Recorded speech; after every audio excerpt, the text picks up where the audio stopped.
Nasa loob kayo, ano? Ang lakas ng bagyo. Nasa loob ang mga baby ko. Guys, good morning. Ay, afternoon na pala. Ito ako dito sa may paligid ng bahay namin.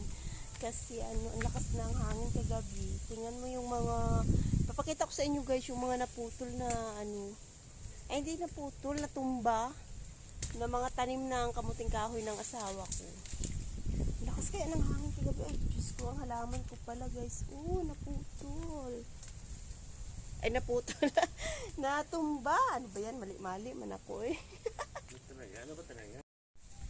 Ayan guys, tumba.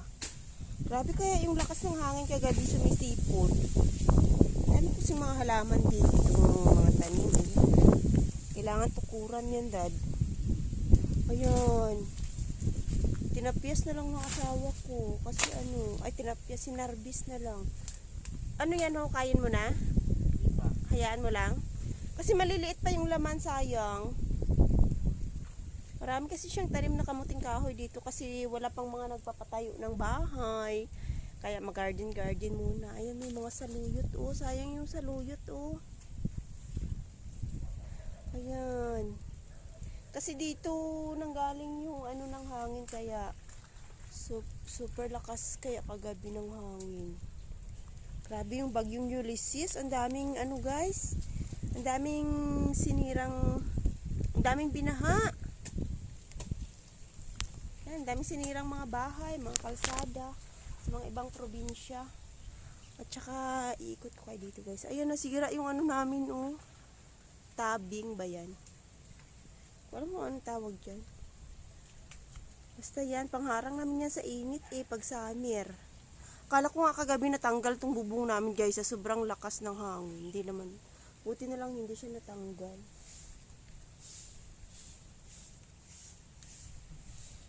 At saka puro kalat. Puro dahon dyan. Ayan, puro kalat ang bumugad. Tsaka yung mga halaman ko dyan kagabi guys sa tumba talaga yan. Ayun may mga doon sanga ng puno na buti nga nilipat ng asawa ko yung sasakyan doon sa may unahan kung hindi nalaglagan niyang sanga ng puno na naputol. Ayan sayang yung mga tanim ng asawa kong hinarbis niya na. Maliliit pa. Ayan. Kunin ko ito. Wait, maliit yung kamay ko. Kaya mo yan? Ayan, guys. Sayang kasi maliliit pa yung laman. Pinutol niya na lang muna yung yung ay! yung mga yung mga pahamak man tong dito, Akala ko mayroong nangagat sa akin. Charot. Naraglag tuloy yung dala ko. Lang. Ayan guys, naglaglagan yung mga namin dito sa may labas. Hala, nalaglag yung ko, cactus. Ayan, nalaglag siya sa lakas ng hangin. Yung mga halaman ko, ayan, nabali yung mga cactus,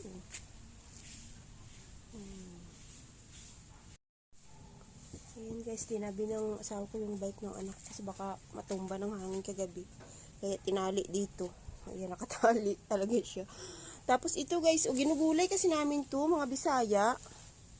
Yung talbos ng kamuting kahoy or kasaba sa English. Char. Ayan. Tatanggalin ko yan yung mga mura pa. Tapos gagataan namin. Masarap yan siya guys. Special na ulam na yan sa probinsya. Yan yung na-harvest namin. Maliliit pa siya guys, kaya sayang siya harbisin. Ang ginawa ng asawa ko, tinayo yung mga ibang natumba para mapakinabangan pa siya. Tsaka nagdadamo-damo siya. Ayan siya Hi darling. Char. Char. Ayan, mga harbis kaya tayo. Tanggalin na lang natin to, baka matusok pa yung mata natin. Kasi para siyang walis ting-ting guys. Ayan ang dami mga alugbati, Dad. Meron pa ba? Parang wala na. Wala na, no? Kunti na lang. Yung mga ibang halaman ko talaga, guys. Ito. Tsaka yung kawayan namin dito. Grabe. Ayan, guys, ang nangyari sa kawayan namin. Buti na lang yung kawayan is flexible. Hindi talaga siya as inabali. Lumundo lang siya. At yung rabbit namin, pinasok namin sa bahay para ma-save siya. Hindi siya ng ulan, ay ng hangin. Matumba yung mga guys. Ayan yung kawayan. Lumundo talaga siya, sobrang lakas ng hangin kagabi. Buti nga may kawayan kami dito sa gilid ng bahay, kung hindi, nako, ang lakas kaya ng impact ng hangin, guys. Kaya nilagyan namin wala pa kasi kami kapitbahay dito, ayaw pa nila magpatayo ng bahay, kaya wala pa as in mga harang sa mga paligid. Ayan ang lalayo ng mga kapitbahay namin, guys. Medyo malakas pa rin ang hangin, pero wala na siyang ulan. Pabugso-bugso na lang, kunting ambon. Bumaba sana yung kadyusi. Nabali? Bumaba na, bumaba. Nasaan? Ay, oo nga. Bumulak-lak.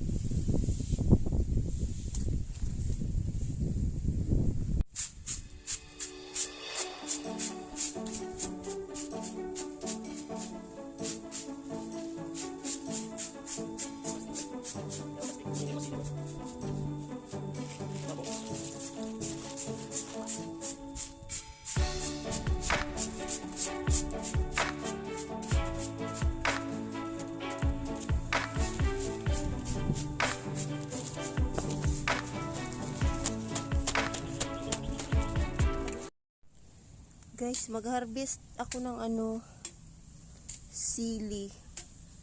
Kasi natumba siya, oh. Ang dami kasing bunga, oh. Natumba siya ng bagyong Ulysses. Di niya nakayanan ang lakas ng hangin. Kawawa naman, oh. Takuran mo, Rad. Ayan, oh, namumutik-tik kaya, oh. Oh my God. Ang daming bunga. Nakakatuwa naman yan. Walang bulaklak na malunggay. Ayan, may malunggay din kami. Marito. Ginagat ako ng lamok. Ano yun? Langgam. Ayan, may bulaklak yung oh. Malunggay. Masarap yun, guys. Wala yun. Kaso kapiranggot lang naman.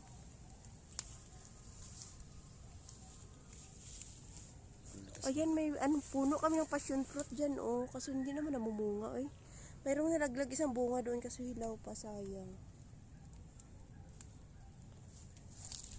Tulungan ko yung asawa kong mamitas. Ang dami, Dad. Ilang beses na ako nag-harvest dito. Ang dami. Tagal lang kasing buhay ng sili.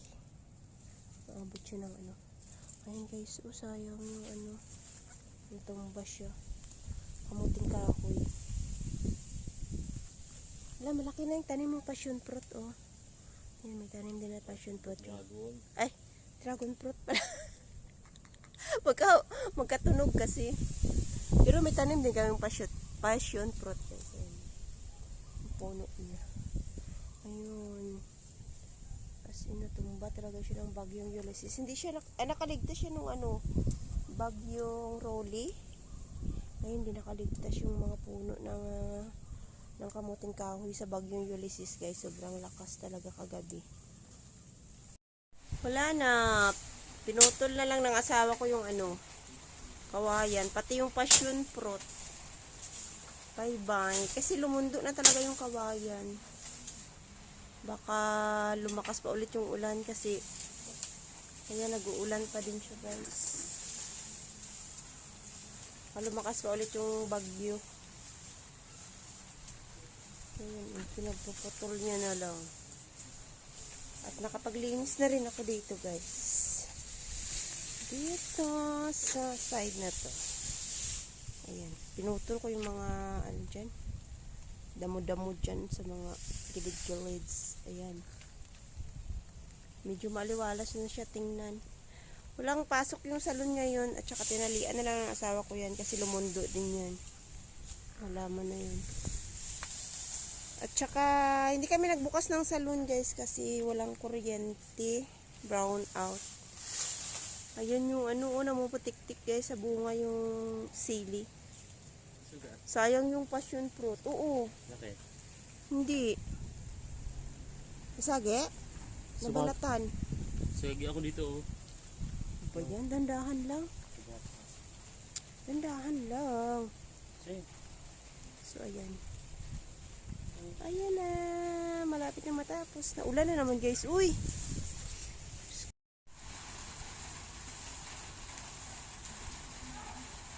Napitikan?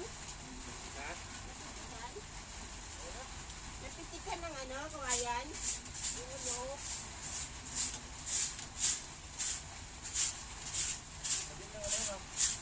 oh, pero nabanatan.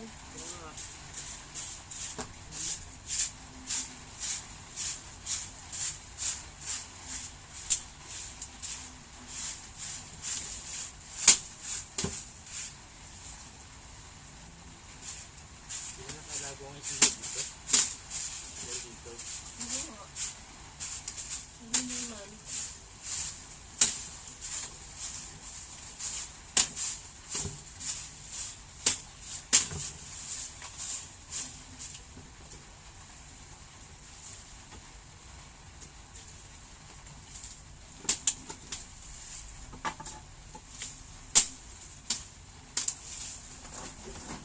Sige nga sa ngayon ako. Ito oh.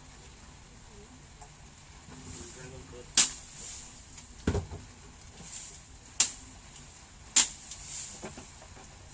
Ayun.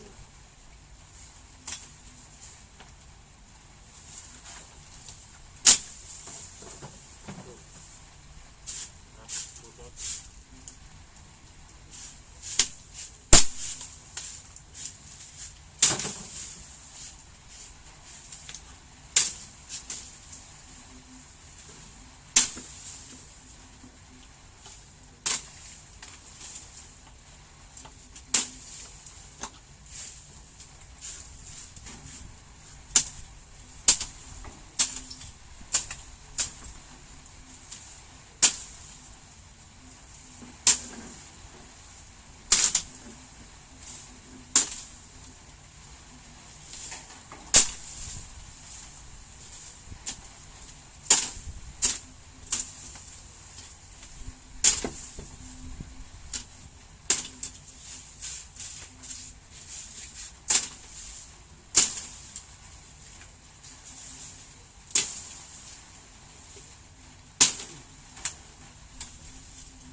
Ata. Okay. Puto mo to? Puto mo yan?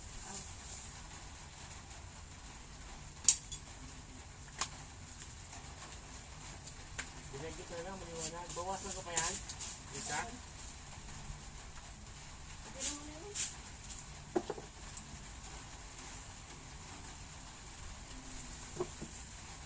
Bigat to.